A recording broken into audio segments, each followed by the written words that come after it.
Sorry, I should probably not snap my fingers on stream. I should probably mute before I snap my fingers. Hey everyone, today we're gonna be playing some games. We're starting at in 15 minutes, so we don't have much time here. Okay. Inside the waiting room. Okay. Imagine you're in a hockey team. You're in the waiting room. It's like the last couple moments before your game starts. Okay. You're a bench warmer, but it doesn't negate the amount of pressure that you feel inside of your body. All right.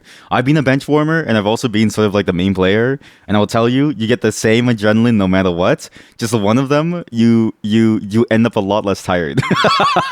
And I do enjoy when I'm a lot less tired. That's why I got stuck as a bench warmer. But like we're gonna be exploring New York soon with Nagi, Herbasaurus. Sorry, I keep saying calling it Herb, and Athel. So we're gonna be going around New York and seeing how it goes. We have to take some photos of some giant monsters, and the game has another update. Sorry, just give me a second. It's another update. This is gonna lag like crazy. If the stream is lagging, it's because I have another last minute update. There we go. What's interesting about this game and what's funny is that it feels apocryphal.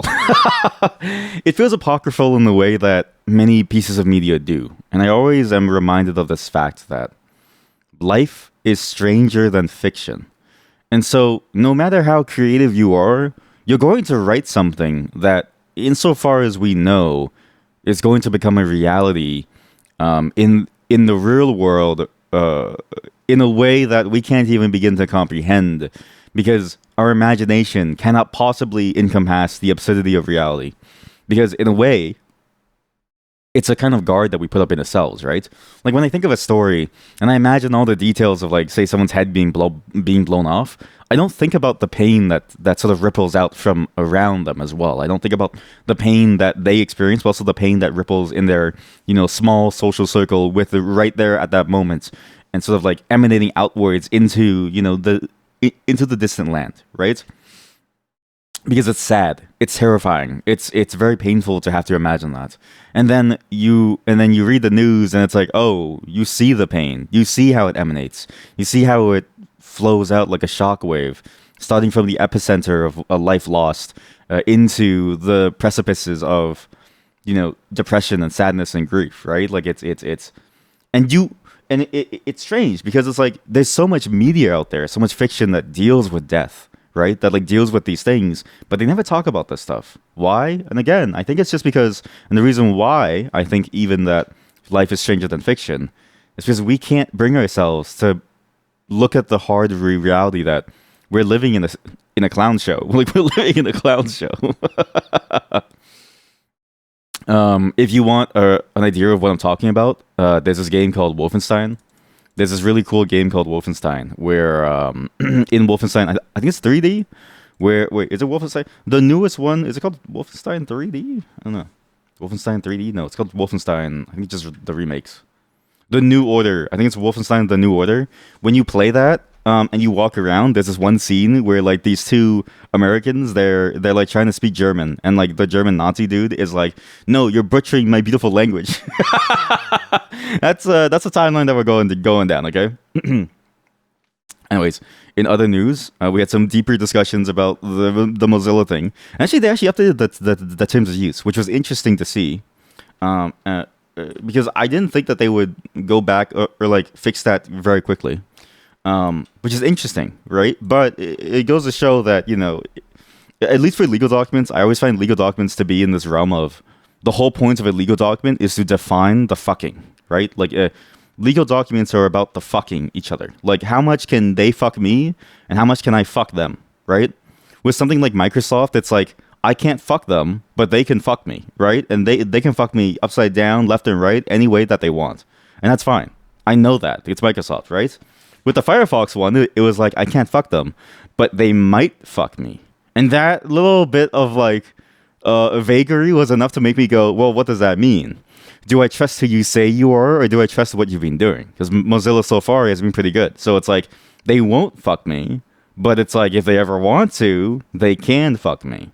Now it's very clear they will fuck me only in the prescribed manners as prescribed by their legal team. And it's like, perfect, all right? I know what to prepare for. Whereas before, it was like, Should I trust you now with everything, or should I trust you with the keys to the entire house? Now it's like, well, I know what to trust you on and what not to trust you on, in the sense of like, what should I hand over in terms of the stewardship of it, and I know how far I'm going. I'm going to get fucked now, so it's good. It's very good. I commend them for this. As well, last night I was I was deep into this weird realm of learning about some weird stuff, and I swear to God, this is actually a Canadian thing. Which is it's funny. It's funny to think about that this is a Canadian thing. So as a fellow Canadian, so something's wrong with us, right? Um, I learned this. There's this thing called past life regression. Okay, so there's shit posts about this on Tumblr, which is hilarious, and there's a famous one here. I'm trying to find the exact one. Was it this one? Wait, sorry. I'm trying to find. There's like a hilarious one. I may need to open up the image itself. Oh wait, here we go. Here we go. Ariana Grande. There we go. So this was apparently like a huge thing in various circles around different places. Reddit somehow always has an archive of what Tumblr that has. I had this dream where everyone knew who they were in their past lives, and it caused so much drama and uproar. You had to list your notable past lives in your job and school applications. There was Tumblr discourse like, is it morally acceptable to kin with someone else's past life? There were articles with headlines such as, how to cope if you find out you were a Nazi in a past life. Celebrities were getting call-out posts based on their past lives. People would dox your lives. Ariana Grande was a founding father. And then the reply is the words Ariana Grande was a founding father. Hit me like a sack of bricks. This led me down an entire rabbit hole because I was like, there's no way that this is like a real thing, right? This idea of knowing your past lives. But I remembered hearing about it sometimes where you'd hear about in the news somebody who remembers their past life. It's a thing. And it uses something called the Akashic Records or something, which is also like a crazy concept to me. I'm like, I don't know how people come up with this shit. So, okay, let me start off with the Akashic Records, all right? The Akashic Records are theorized to be, well, anything can be theorized. Like, if I say that I'm going to shit my pants right now, then that's a theory, right? But I have no basis on whether or not to base, like, I have no evidence that I'm going to shit my pants right now. I can just say it, and that's a theory, right? So that, oh, hello. Hello. Hi, Herb. Sorry you had to hear that. For context, they're my co-photographer later today. One of the wait, is it photographers? What are we even doing in New York in 9 minutes? In 8 minutes. I was just gonna talk about this very quickly, but are we setting up now? I'm down to set up now if everyone wants, because it'd be nice to set up beforehand just in case. But yeah, we're gonna be playing some headliners later. I was just talking about the Akashic Records and how it's this weird theory of this set of records that you can tap into where you can see all of your past lives, and it's like history is written by the fates or something, right? And then this is directly related to past life regression, which is a Canadian thing. I'm not kidding you, it's a Canadian thing. Because sometime, here we go, look, one technique for accessing memories from a past life is detailed in a study by Nicholas P. Spanos from Carleton University, Ontario, Canada. All right? Now, the only people that I know that have gone to Carleton are my friends, and I can use this to poke fun at them. But this sounds right. Subjects of a study were at first told that they'd be undergoing a hypnosis, and afterwards told you are now in a different life, living in another life that you have lived before in another time. You are now reliving. Basically, he got people, hello chat, he hypnotized them to make them believe that they were living a past life, and then they were able to recall details from their past life, right? I don't know why Canadian scientists were looking at this. I still don't really understand why.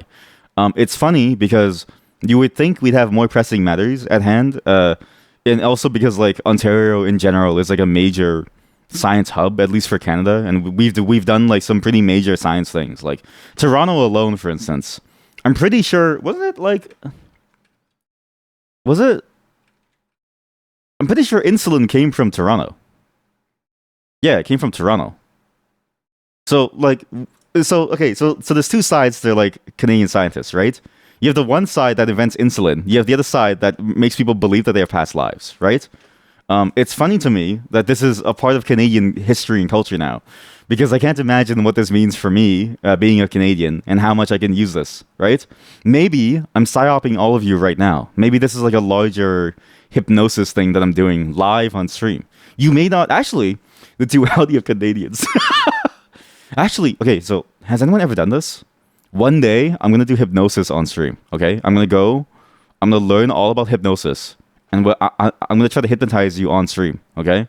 But you have to play what I don't want to say play along. You have to be honest about your feelings. If you're being hypnotized and if it works, then it works. But if it doesn't work, right? I don't want you to just type whatever I say for you to like type, right? So I think that's a good idea. How about this? One day I will continue the Canadian tradition. Stream ideas. Here we go. Mass hypnosis. That doesn't sound good. That doesn't sound good. That doesn't sound good. Oh, that doesn't sound good. This sounds like a plot. This sounds like a terror plot. Oh god, this sounds like a terror plot. Okay, mass hypnosis. Stream where I attempt to mass hypnotize the chat and get them to do things. IRL. You were feeling very sleepy. You were going to hit the subscribe button. You were feeling very sleepy. You were going to hit the subscribe button. Oh man, that's good. Anyways, we're gonna start the headline soon, in like 5 minutes. So I guess we'll just start the call and stuff. I have a song for you actually, a very good song. It's actually by the same artist that we listened to yesterday when we were listening to all the Cowboy Bebop songs. It's well, kind of. It's like roughly the same artist. But, like it's the same singer. Yoko Kanno, I think that's her name. She was like the person who did the entire album for Cowboy Bebop, and she also sang on this song in particular. It's a song Voices from an anime called Macross Plus. So as you can tell, I've been on an anime bend, and I think you'll really enjoy the way that this one sounds.